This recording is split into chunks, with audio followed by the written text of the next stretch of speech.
दोस्तों, श्रमिक भाइयों के लिए एक बड़ी खबर आ रही है। झारखंड के सभी पंचायतों में मिलेगा 150 श्रमिकों को रोजगार।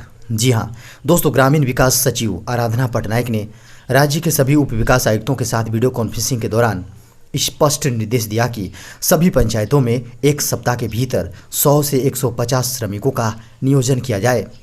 आपको बता दें कि पिछले दिनों मनरेगा कर्मचारियों की हड़ताल के कारण श्रमिकों की संख्या गत 27 जुलाई को 2,68,000 पहुंच गई थी, जो अब बढ़कर 3,40,000 हो गई। खबर है, मुख्यमंत्री हेमंत सोरेन ने कहा, भ्रम फैला रही है भाजपा, नौकरी देना सरकार की प्राथमिकता। दोस्तों, मुख्यमंत्री हेमंत सोरेन ने कहा कि प्रमुख विपक्षी दल एक झूठी एवं भ्रामक खबर फैला रही है, जिसके अनुसार अगले 3 वर्ष तक कोई नियुक्ति नहीं होगी। यह खबर बिल्कुल झूठी एवं भ्रामक है एवं इस पर आप सब ध्यान न दें। सीएम ने कहा कि झूठ बोलना, बार बार झूठ बोलना भाजपा की पहचान रही है, पर अब वे अपने रघुवर सरकार के समय के जन विरोधी खबरें हमारे मत्थे डाल रहे हैं। बेरोजगारों को उनका हक देना सरकार की प्राथमिकता है और हम उसे जरूर पूरा करेंगे। खबर है, भारतीय मौसम विभाग ने दी बड़ी चेतावनी। दोस्तों, भारतीय मौसम विभाग के पूर्वानुमान बुलेटिन के मुताबिक कोंकण और गोवा के कुछ स्थानों पर मूसलाधार बारिश होगी। गुजरात, छत्तीसगढ़, पूर्वी मध्य प्रदेश और मध्य महाराष्ट्र के कुछ इलाकों में भारी बारिश के आसार बन रहे हैं। पश्चिमी मध्य प्रदेश, झारखंड, ओडिशा तट, कर्नाटक, दक्षिण आंतरिक कर्नाटक, केरल, तमिलनाडु, पुडुचेरी और कराईकल के कुछ स्थानों पर भारी बारिश होगी। आपको बता दें कि पूर्वी उत्तर प्रदेश, राजस्थान, विदर्भ, पश्चिम बंगाल, सिक्किम, असम, मेघालय, मराठवाड़ा और तेलंगाना में भारी बारिश होगी। दोस्तों, बड़ी खबर आ रही है, भारतीय रेलवे चलाएगा किसान स्पेशल, जी हां, किसान विशेष ट्रेन। भारतीय रेलवे ने कोरोना संकट के दौरान आवश्यक सामानों की ढुलाई करके देश के विभिन्न स्थानों तक आपूर्ति की और लॉकडाउन में फंसे लाखों श्रमिकों की श्रमिक विशेष ट्रेनें चलाकर घर वापसी कराई है।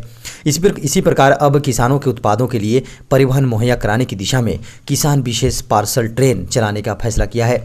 आपको बता दें कि रेल मंत्रालय ने मंगलवार को यह जानकारी देते हुए बताया कि देश में कोरोना संकट के बीच, लॉकडाउन के बीच रेलवे ने सुरक्षात्मक दृष्टि से भले ही तमाम यात्री सेवाओं को निरस्त कर दिया हो, लेकिन लोगों को लॉकडाउन के दौरान आवश्यक वस्तुओं की आपूर्ति की दिशा में रेलवे ने मालगाड़ियों को 2400 घंटे परिचालन के तहत पटरियों पर दौड़ाया है। खबर है, सुशांत सिंह मामले में होगी सीबीआई जांच, बिहार सरकार की सिफारिश केंद्र ने की मंजूर। दोस्तों, बेहद बड़ी खबर आ रही है। मंगलवार को बिहार सरकार ने केंद्र सरकार से सीबीआई जांच की सिफारिश की थी। आपको बता दें कि अब खबर आ रही है कि बिहार सरकार की इस सिफारिश को केंद्र सरकार ने स्वीकार कर लिया है। जी हां, अब केंद्र ने बिहार सरकार की यह सिफारिश मंजूर कर ली है। सुप्रीम कोर्ट में केंद्र ने बताया कि उन्होंने सुशांत केस की जांच सीबीआई को ट्रांसफर कर दी है। खबर है, अब सुपर फास्ट तरीके से मिलेगा जीवन बीमा पॉलिसी, IRDA ने बदले नियम। जी हाँ दोस्तों, बेहद बड़ी खबर आ रही है। अब आपको बीमा खरीदने के बाद पॉलिसी डॉक्यूमेंट्स के लिए लंबा इंतज़ार नहीं करना होगा। पेमेंट करने के तुरंत बाद ही आपको पॉलिसी के डॉक्यूमेंट्स मिल जाएंगे। बीमा नियामक प्राधिकरण यानी IRDA ने मौजूदा हालात और आपकी सहूलियत को देखते हुए अपने नियमों में बदलाव किया है। कोरोना वायरस के बढ़ते मामलों और सामान्य कारोबारी गतिविधियों में पेश आ रही दिक्कतों को देखते हुए बीमा नियामक IRDA ने जीवन बीमा कंपनियों को इलेक्ट्रॉनिक तरीके से बीमा पॉलिसी यानी ई-पॉलिसी जारी करने की मंगलवार को अनुमति दे दी। खबर है, सुशांत सिंह राजपूत केस में सीसीटीवी कंपनी के मालिक ने खोला राज, बताई चौंकाने वाली सच्चाई। दोस्तों, सुशांत सिंह राजपूत केस मामले में मुंबई पुलिस पर सवाल खड़े हो रहे हैं। इसी बीच इस मामले में अब सीसीटीवी कंपनी के मालिक ने बड़ा खुलासा किया है। आपको बता दें कि सीसीटीवी कंपनी के मालिक का कहना है कि 14-15 दिन, जी हाँ, 14-15 के दरमियान रात सीसीटीवी खराब नहीं थे। इस मामले में मुंबई पुलिस कुछ छिपा रही है। सीसीटीवी कंपनी के मालिक के, जी हाँ, द्वारा किए गए खुलासे के बाद अब मुंबई पुलिस पर सवाल उठ रहे हैं। दरअसल सुशांत सिंह की मौत के बाद जांच में सामने आया था कि सुशांत के घर पर लगे सीसीटीवी कैमरे खराब थे, परंतु सीसीटीवी कंपनी के मालिक द्वारा किए गए खुलासे के बाद एक बार फिर मुंबई पुलिस की जांच पर सवाल उठ खड़े हुए हैं। खबर है, भारतीय सेना हुई मजबूत, बड़े से बड़ा हथियार भी फेल, आ गया आर्कटिक टेंट। दोस्तों, ठंड का मुकाबला करने के लिए भारतीय सेना ने कड़े इंतजाम करना शुरू कर दिया है। सेना ऐसे टेंट लगा रही है जिसके अंदर तूफानी रफ्तार वाली ठंडी हवाओं के बीच भी सैनिक सुरक्षित रह सके। आपको बता दें कि पूर्वी लद्दाख में दौलत बेग ओल्डी और देपसांग के हाल देखें तो यहाँ पर चीन ने 17,000 से भी ज़्यादा सैनिक तैनात कर रखे हैं। आपको बता दें कि भारतीय सेना सर्दियों के मौसम के लिए भी इंसुलेटेड कैंप बनाने में जुटी है। मतलब ये है, जी हाँ, मतलब ये वे जगह हैं जहाँ का तापमान नियंत्रित रह सके। आपको बता दें कि लद्दाख में ठंड में तापमान -30 से -40 डिग्री सेंटीग्रेड तक भी चला जाता है। खबर है 17 दिन पहले केरल मजदूरी करने गए 3 मजदूरों की पीट कर हत्या। दोस्तों 17 दिन पहले पलामू से मजदूरी करने के लिए केरल गए 3 मजदूरों की पीट कर हत्या कर दी गई है। इसकी जानकारी साथ में काम करने गए क्षेत्र के अन्य मजदूरों ने मंगलवार को मोबाइल से परिजनों को दी। खबरों के अनुसार उक्त तीनों मजदूर क्वारंटाइन सेंटर से बाहर निकलकर करीब 300 मीटर दूर गांव में चले गए। वहां किसी बात को लेकर तीनों मजदूरों की स्थानीय लोगों से कहासुनी हो गई। इस पर कई ग्रामीणों ने इन तीनों मजदूरों की पीट कर निर्मम हत्या कर दी। खबर है एंड्रॉयड यूजर्स के लिए गूगल लेकर आया सेफ फोल्डर। जी हाँ दोस्तों, खबर आ रही है गूगल ने फाइल्स बाय गूगल ऐप के लिए सेफ फोल्डर लॉन्च किया है।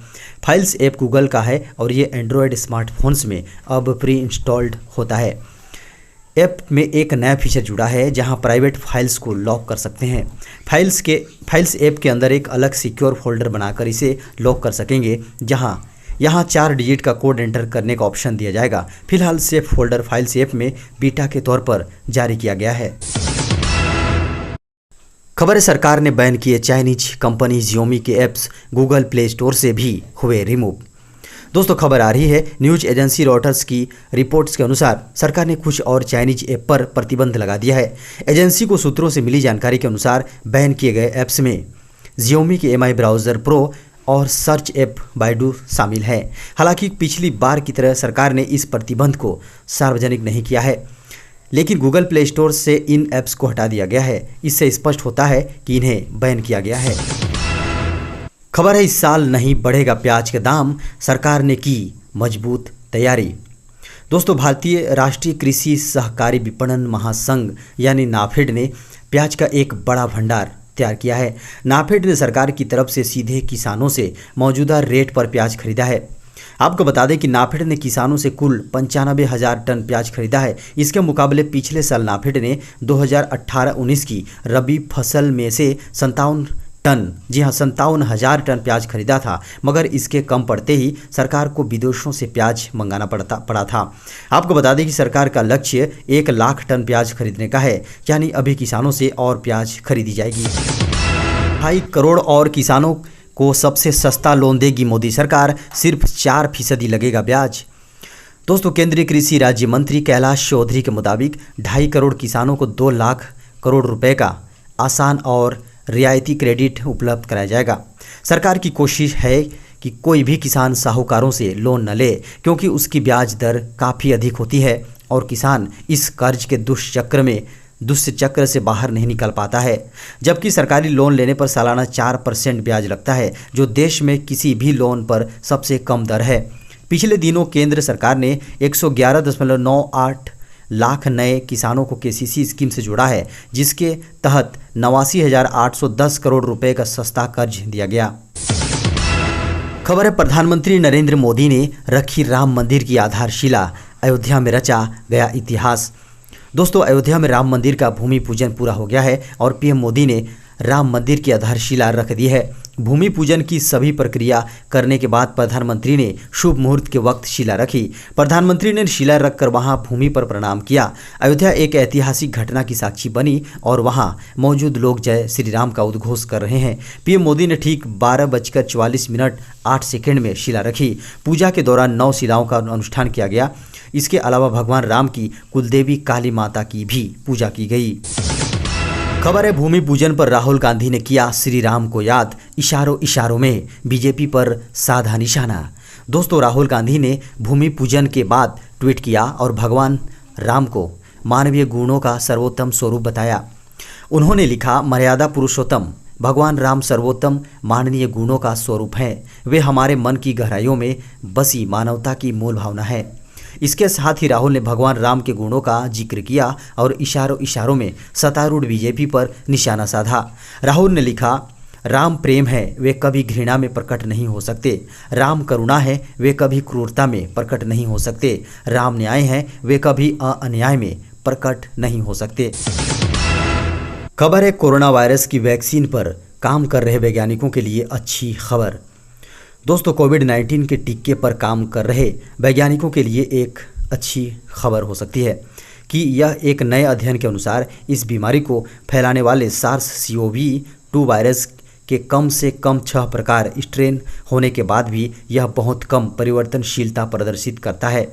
पत्रिका फ्रंटियर्स इन माइक्रोबायोलॉजी में प्रकाशित और SARS-CoV-2 पर अब तक के सबसे गहन अध्ययन में कोरोना वायरस के 48,635 जीनोम का विश्लेषण किया गया है।